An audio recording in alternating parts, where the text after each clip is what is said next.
Praise the Lord. The best wishes to you and your family members in the name of God. దేవుని నామమునకు మహిమ కలుగును కాక. దేవుని నామం పేరిట మీకును మీ కుటుంబ సభ్యులకు శుభాభివందనములు. ఈరోజు దేవుని వాగ్దానం. Today God's promise. కీడు వలన జయింపబడక మేలు చేత కీడును జయించుము. రోమీయులకు రాసిన పత్రిక 12వ అధ్యాయం 21వ వచనం. Do not be overcome by evil, but overcome evil with good. The book of Romans chapter 12 verses 21. క్రీస్తునందున్న ప్రియమైన సహోదరి సహోదరులారా, దేవుడి దినమున మనందరితో వాగ్దానం చేస్తున్నాడు. చూడండి, వాగ్దానం చేసిన దేవుడు నమ్మదగిన దేవుడు.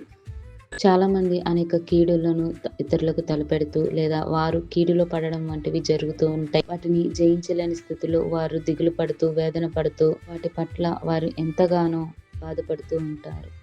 కానీ దేవుడు ఏమంటున్నాడంటే, మేలు చేతను కీడును జయింపమని దేవుడు మాట్లాడుతున్నాడు. ఇతరులకు మేలు చేయడం లేదా ఇతరులకు ప్రేమను పంచడం, మనము దేవుని యొక్క దయను కలిగి ఉండి దేవుని యొక్క కృపతో మనం ప్రతి పనిని చేయాలి. ఏ ఒక్కరికి కూడా మనము కీడు అనేది తలపెట్టకూడదు. దేవుడు ప్రతిదీ కూడా మన పట్ల చూస్తూ ఉన్నాడు కదా. అంత గొప్ప దేవుడు మన దేవుడు.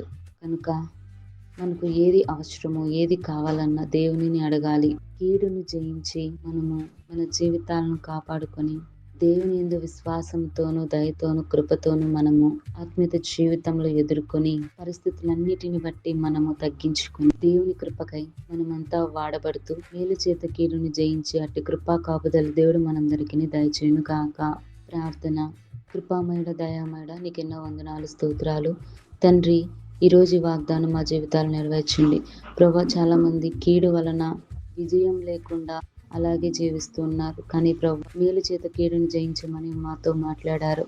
ప్రతి ఒక్కరికి నాయన అట్టి కృప దయచేయండి. అటు జ్ఞానం బుద్ధిని దయచేయండి. యథార్థంగా జీవించడానికి జ్ఞానం కలిగి ఇతరులకు మేలు చేసే అట్టి మంచి బుద్ధిని మాకుని వాక్యం వింటున్న వారందరికీ దయచేయమని యేసయ్య నామమున వేడుకొంచున్నాను తండ్రి. ఆమేన్.